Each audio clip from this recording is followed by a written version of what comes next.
As sy, kom ons druk hom meer rooi vir die laaste rukkie gou.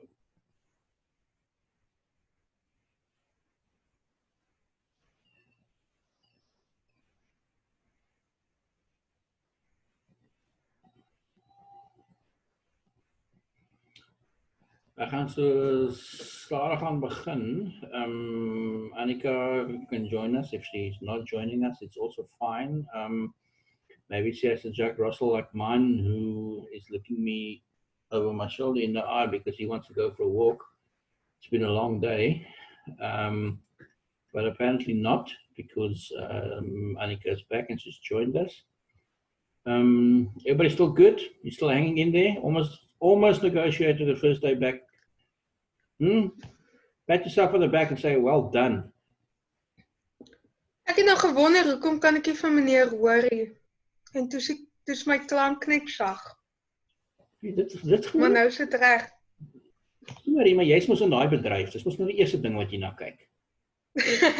Ja, Dit is actually. En die ironie is dat ek nogal baie onderhoude en goed op Zoom doen, want dit is mos nou baie makliker. Ja, ek spot nou sommer, maar ek dink ja, dis nou een van die, dis is die mees algemene probleme baie keer wat hulle, ek het nou 'n artikel gelees van mees algemene probleme wat mense kry wat nou technicians kry wat uitkom na hulle huise toe om of hierdie rekenaar reg te maak of daai printer werk. Ja. Daai yskas of die whatever ook al, en dan 9 uit 10 kere is die probleem sit die ding net aan by die plug.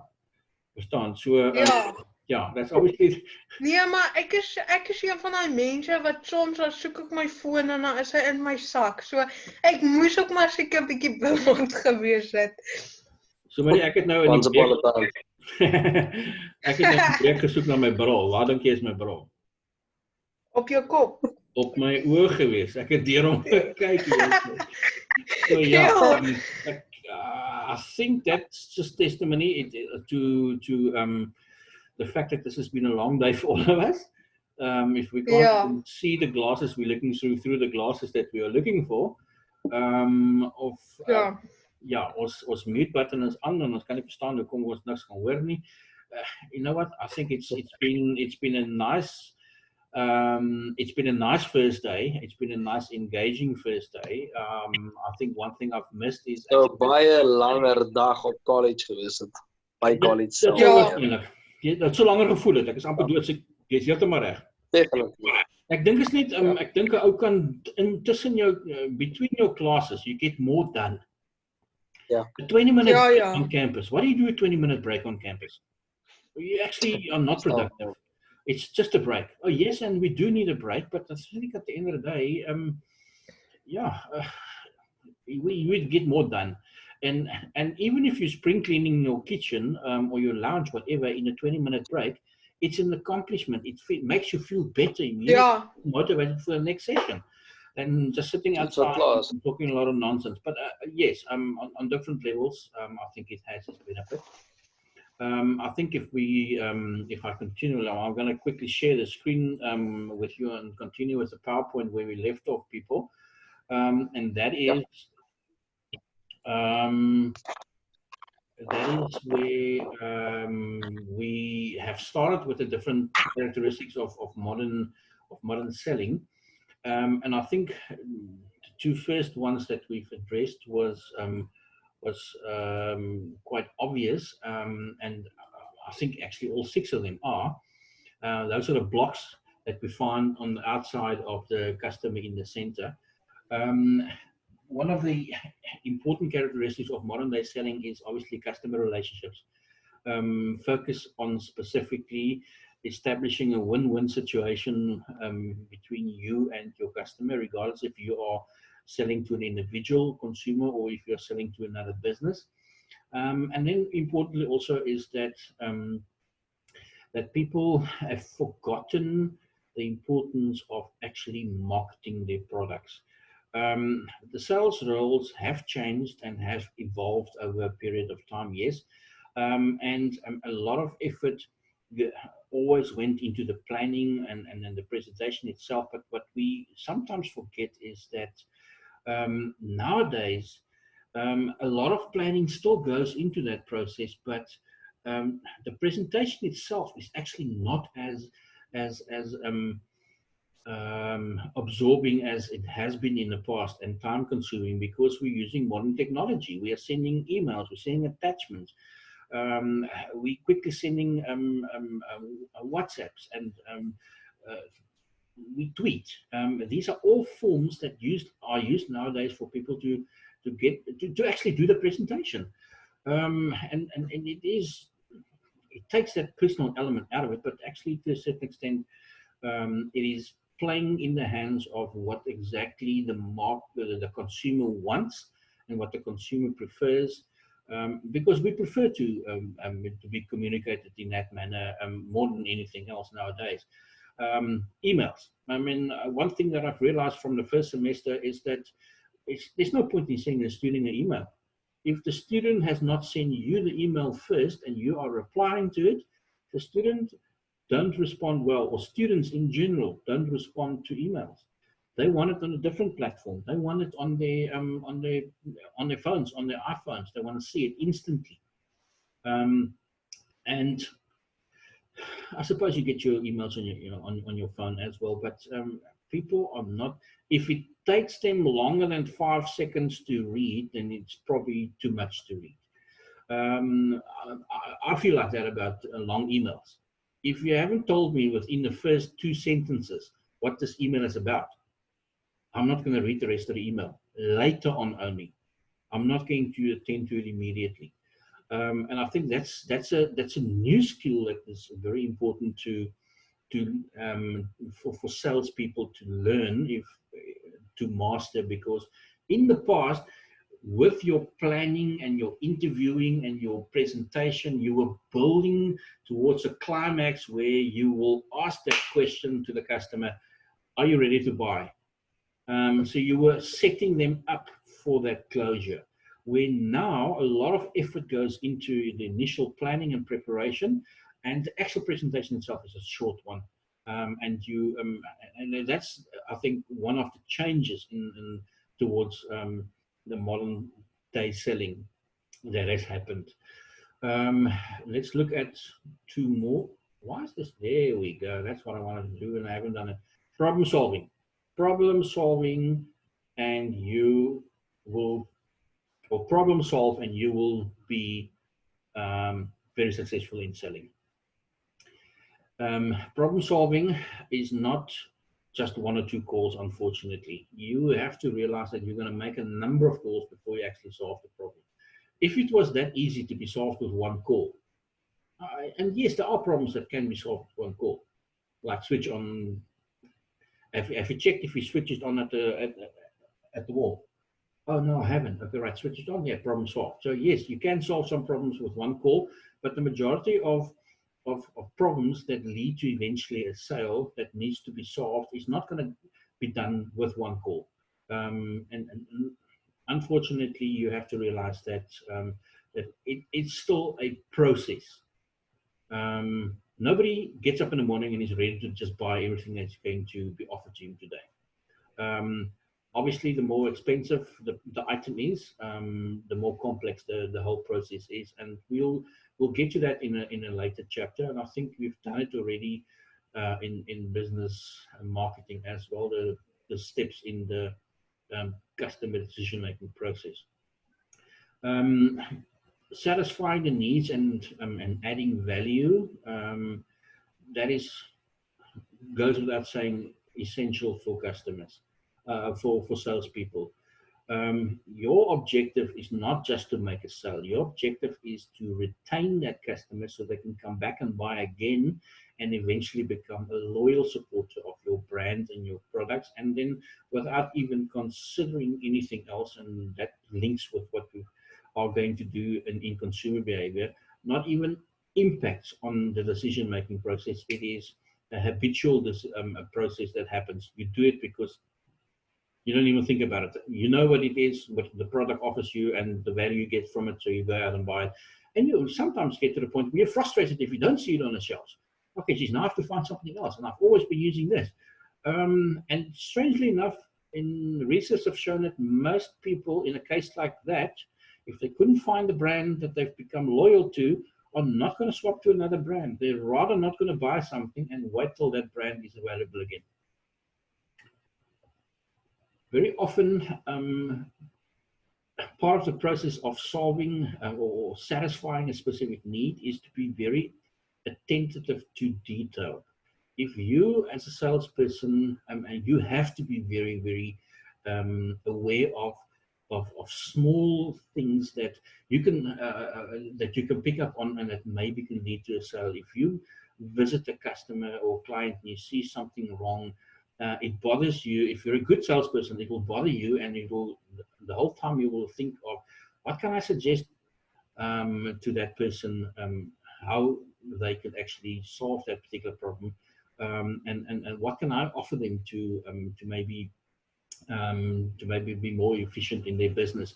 Another good example, or the same example that I've used before, the one about Ray Kroc, McDonald's, where the milkshake machine that he was trying to sell to diners and to restaurants was a revolutionary one, where usually the milkshake machine was making one milkshake at a time, and therefore people didn't order as many milkshakes because the machine only makes one at a time, and therefore it takes longer.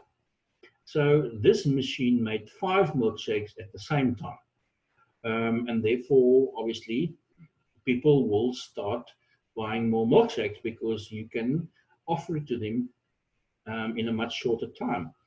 And that was his sales pitch the whole time when he was trying to sell this machine. And that's still applicable nowadays, where sometimes where you can pick up on that last one, satisfying needs and values, where you can pick up on on a specific need that the customer don't even know they have.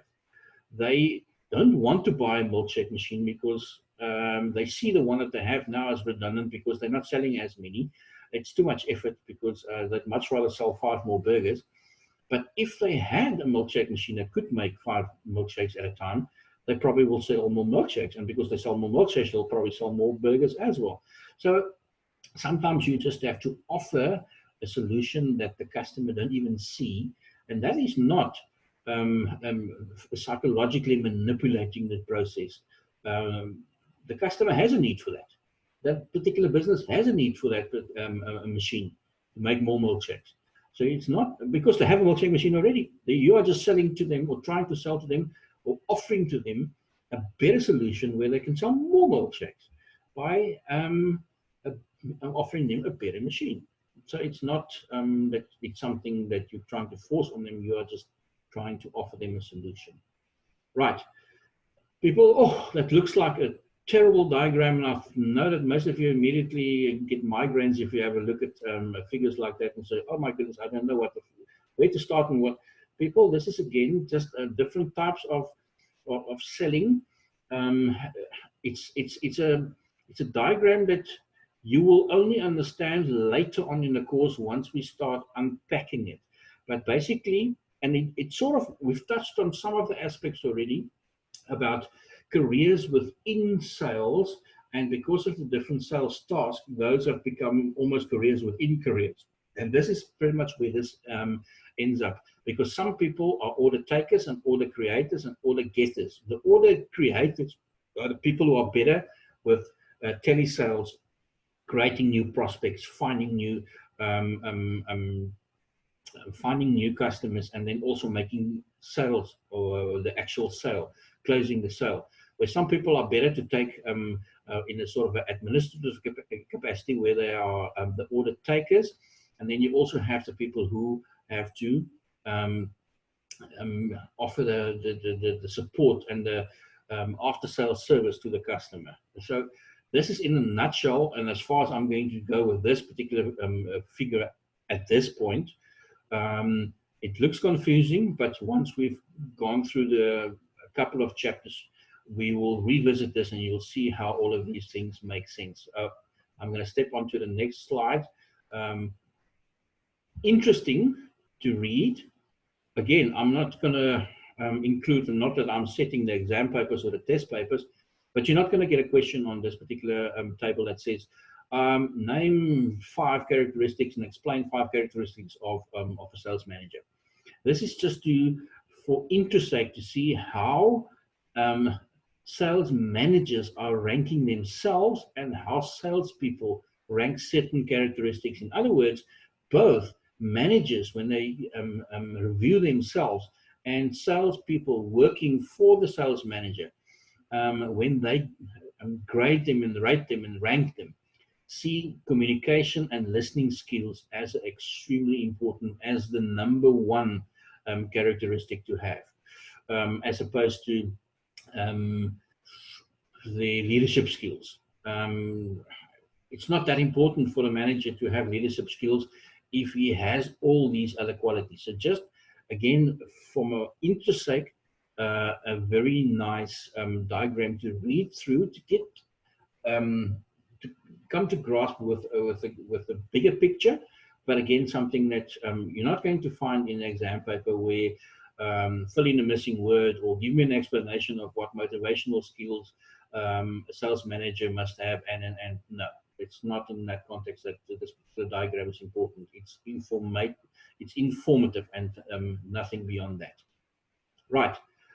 Quickly, in summary, something that we've done already in business marketing is the different orientations or business philosophies.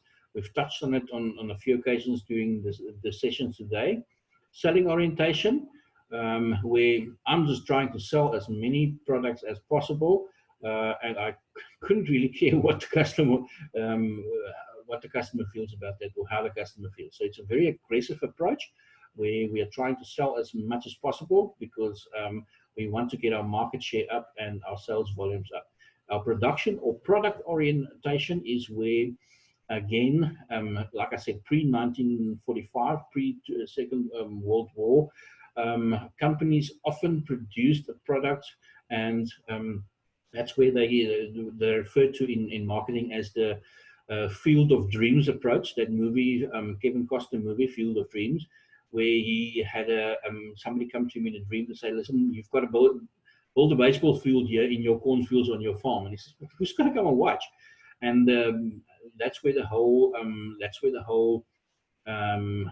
Field of Dreams approach or production approach sort of manifested, because their approach is, if the field is there, people will come and watch, and people will play, and people will come and watch. So again, yeah, product is produced, and now he's selling it. So McDonald's is a classic example. People will buy burgers, so McDonald's keep on producing burgers.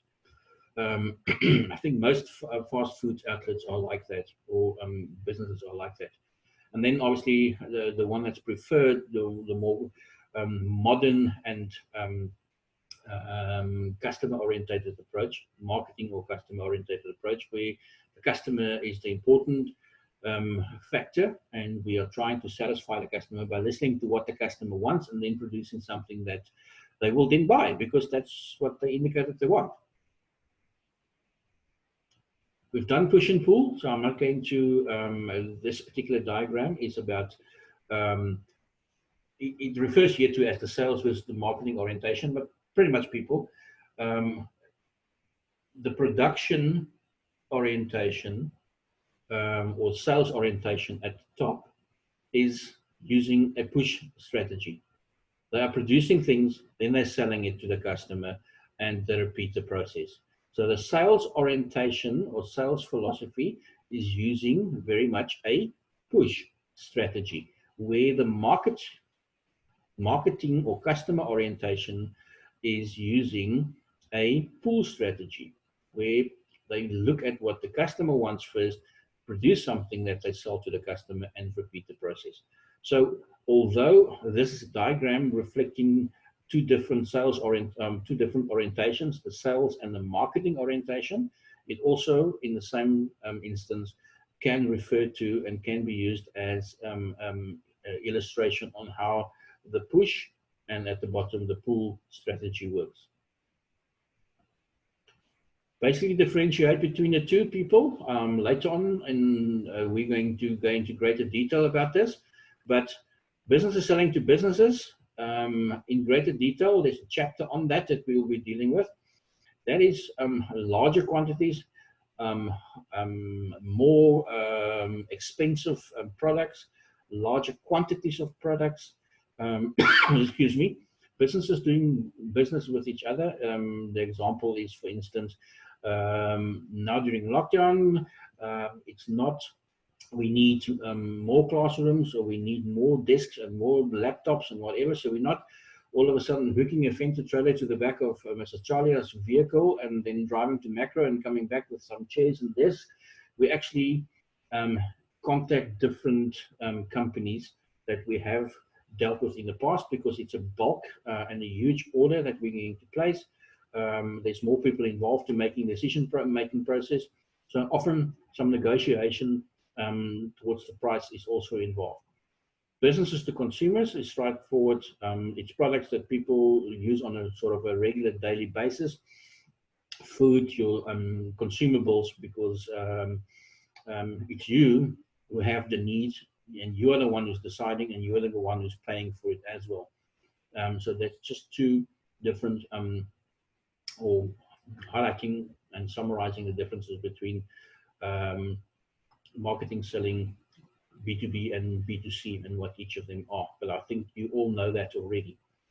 Okay, I'm not going to spend too much time on marketing segmentation and target marketing, but, except for the fact that I'm going to highlight the importance of ensuring that you are segmenting the market, because if your selling efforts is going to be targeted at too wide a market, you are going to find a lot of people who are not even in the market for the product, or considering the product that you are trying to sell.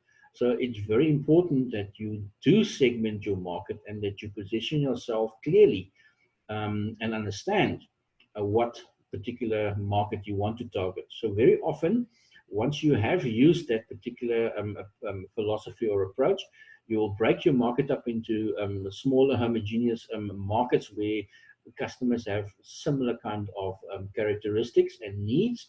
You'll produce a product that can satisfy that need, and then you will sell that product to them.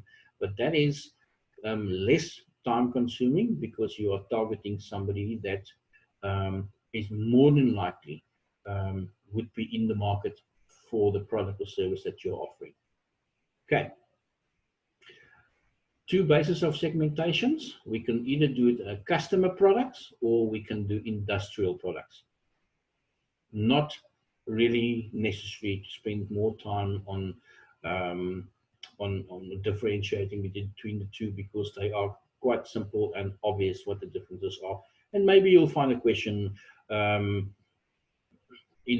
a match column A with column B question in a paper where you have to compare or find the right answer. But this is again something that, in the context of what sales and operations this module is about, is something that you know to a certain extent already from your business marketing module, and something that's not as important. The only reason why I've thrown up the 4 P's of marketing, the marketing mix there, is to indicate that where does sales, personal selling, sales promotions, where does that fit into the whole marketing mix? It's part of your communications mix, which is fits into the 3rd P, which is promotion. We'll go into greater detail about the break-even point and what exactly it is later on in the chapter. But in essence, your break-even point right there in the center is where all your total costs is equal to all your total sales of revenue. In other words, at that point, you are not operating at a loss, so you're also not making a profit. That's as simple as we can define what the break-even point is. Later on, we'll have application to this, and we're going to play around with some numbers so we can work out what your break-even is. Because your break-even, and why the break-even is important, is because you obviously are going to use that when you're setting your sales targets. You know you need to make a certain number of sales this month to at least break even and not make a loss, although you're not making a profit either. but you at least are staying in business. This is another chapter. I'm also not going to spend too much time on that. And again, this is a chapter, the marketing strategy. We'll start with strategies in the next chapter. So I'm not going to spend too much time on this either.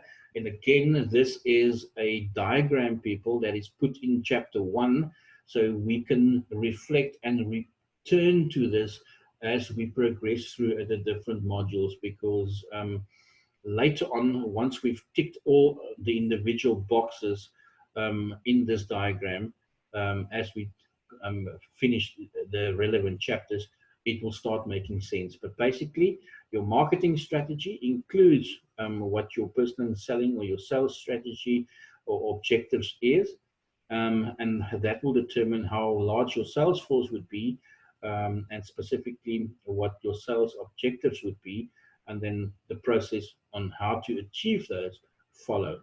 So again, at this stage, not too important to remember this.